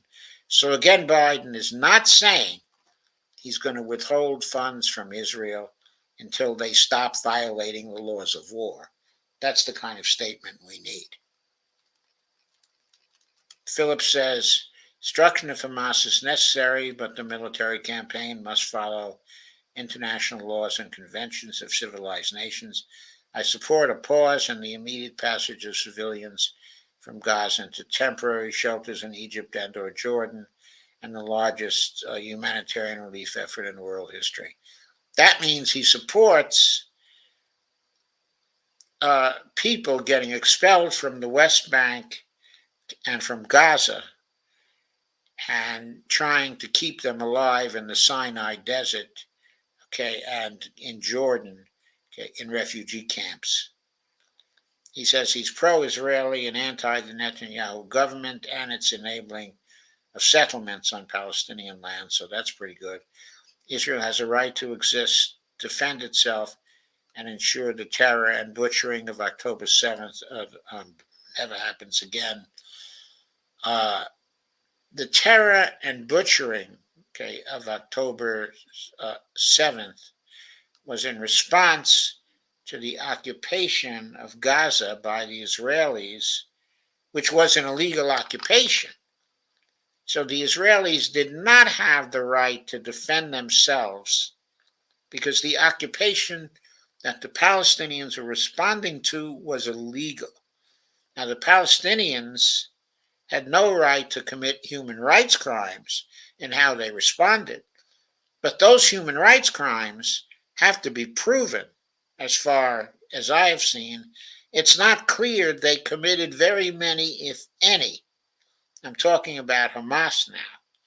There might have been some other people who escaped, following Hamas, who committed some human rights crimes, but that can't be tagged, to Hamas. Palestinians have a right to a nation of their own. That begins with free and fair elections for the first time since 2006, which a choice can be made, peace or war. Israelis must be afforded the same right to choice, peace or war. I'm not sure what he means by all that. There's a lot of vagueness in his response. Marianne Williamson is opposed to an all-out war on Gaza, which is already a catastrophe. Thinks the United States should join an international consortium, Egypt, Jordan, and others, in efforts to secure the release of the hostages and the cessation of the bombing. What about a Palestinian state, Marianne? Robert F. Kennedy says, this ignominious, unprovoked, and barbaric attack on Israel must be met with world condemnation and unequivocal support for the Jewish state's right to self-defense. We must provide Israel with whatever it needs to defend itself now. As president, I make sure that our policy is unambiguous, so that the enemies of Israel will think long and hard before attempting aggression of any kind. I applaud the strong statements of support from the Biden White House for Israel in her hour of need.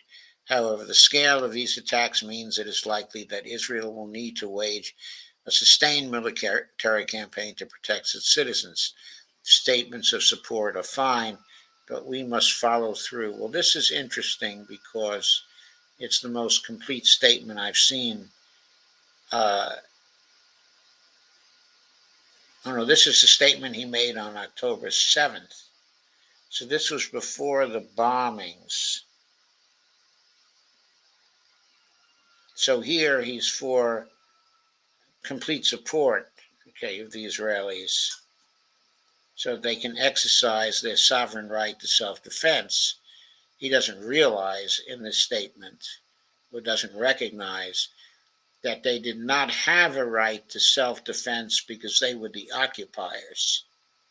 He doesn't recognize that. Kennedy later warned against using the attacks and subsequent war as a justification for war against Iran. Quote, it didn't take long for the neocons in Washington to spin the Hamas terror attacks to advance their agenda of war against Iran, he tweeted on October 7th. If President Biden doesn't resist them, they might get their wish. So he's still not offering anything concrete in relation to ending the war in Gaza and recognizing the rights of the Palestinians to self-determination. Cornel West said, U.S. taxpayers want no part in funding the Israeli war machine that is committing genocidal war crimes in Gaza. We need stronger, clearer-headed representation like this within the highest levels of government. He has also said, quote, we want a ceasefire. We want an end of the siege. We want an end of occupation. We want equal rights, equal dignity, and equal access for Palestinians and Jews. By and large, on this foreign policy test, I think the one who comes out best is probably Cornel West. I would say next in line would be Robert F. Kennedy, except for his idiot statement of strong support, for the Israelis. Of course, that was done on October 7th before the bombings. So we may see some better statements from him soon. The campaign is sort of hinting that will be such statements, but how long are they going to take to come out with them? I just don't know.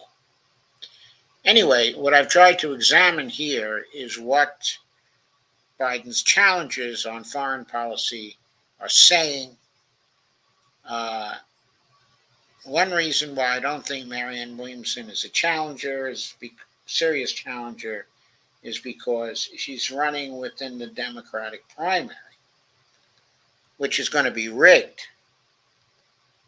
Even if we all used the dump the corruption rule, in the Democratic primary, a Democratic National Committee might still rig the primary and deny the election to Williamson, even if, as a result of our activities, she got more votes, than Joe Biden.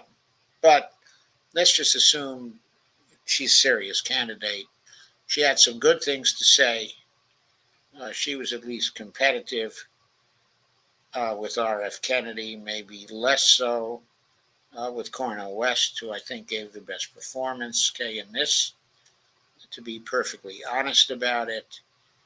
I think when it comes to foreign policy, Bobby Kennedy has a long way to go, and I'm really disappointed by that because with all the background he has, he should be clearly the best on foreign policy, but he is not in his statements thus far.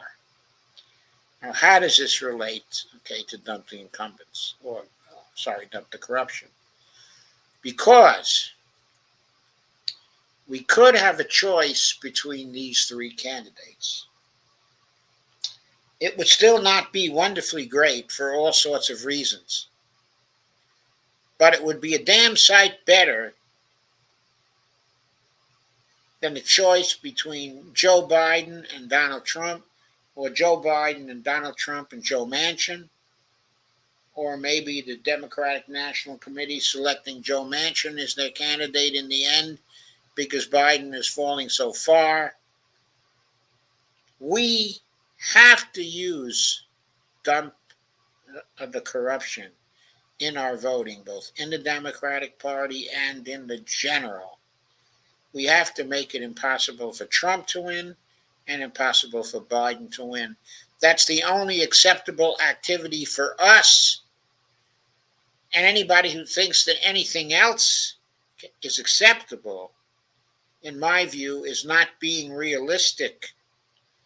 We have the power, if we unite behind the rule, to foreclose the possibility that Biden and or Trump and or Manchin can win. And we have to foreclose that possibility. Then we can make the choice of Kennedy or Cornel West, as Marianne Williamson. The way things are looking to me now, Cornel West, the way things are sitting right now, for me, seems to be in the lead.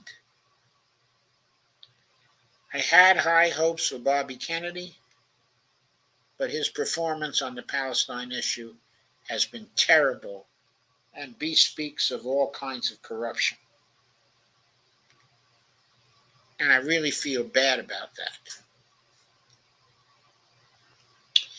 Now, I originally planned, it's already 11 o'clock, I originally planned to go over a blog I wrote some time ago, which is still very relevant today. I'm not going to go over it because it would take far too long, and there are only two of you here anyway. But what I am going to do is just to share the screen for it for a second.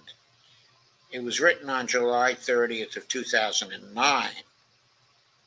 So this is more than 14 years old. But it's still very, very relevant and becomes even more relevant when you combine it with the corruption orientation that we're seeing here. So I'm going to postpone this one until Friday's show, and I'll come back to it, okay, at that time. But right now, there's no time for it. I'm going to see whether, did I ever share that screen? I don't know if I ever did. I just wanted to give you a hint of what it looks like. Here's the blog post. I picked it up from the web archive because it's not up on any sites right now. But you can see there's a nice graphic there. Picked up from Thomas Cole's painting. And the Maladaptive giant. And then it's a fairly long piece. Okay, a detailed analysis of what's wrong with the Congress and why we can't adapt. We can't adapt to the problems we have due to the way the Congress operates. And when we now add the great corruption in Congress, which we've been seeing over the last 14 years, the increasing corruption, we add that to the paralysis that exists in Congress, we understand why we can't adapt to any challenges, including the foreign policy challenges. In the last article, we spoke about the foreign policy views, of various candidates. It's clear that the foreign policy views of Joe Biden are such that he has to be defeated as much as Donald Trump has to be defeated. That's why I selected that particular article. The foreign policy views of the three more lefty candidates are clearly much better. And I thought you had to see that and see it in some detail, and that was pretty important. So I'll come back to the maladaptive giant. Okay, on Friday, we'll call the program on Friday the maladaptive giant part two, and come back with it. Okay, then. But for now,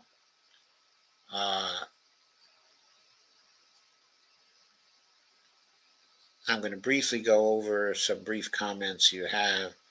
Kissinger is gone, coaxed through their way behind Nikki Haley. I made a comment about that. After that, there were only a couple of comments.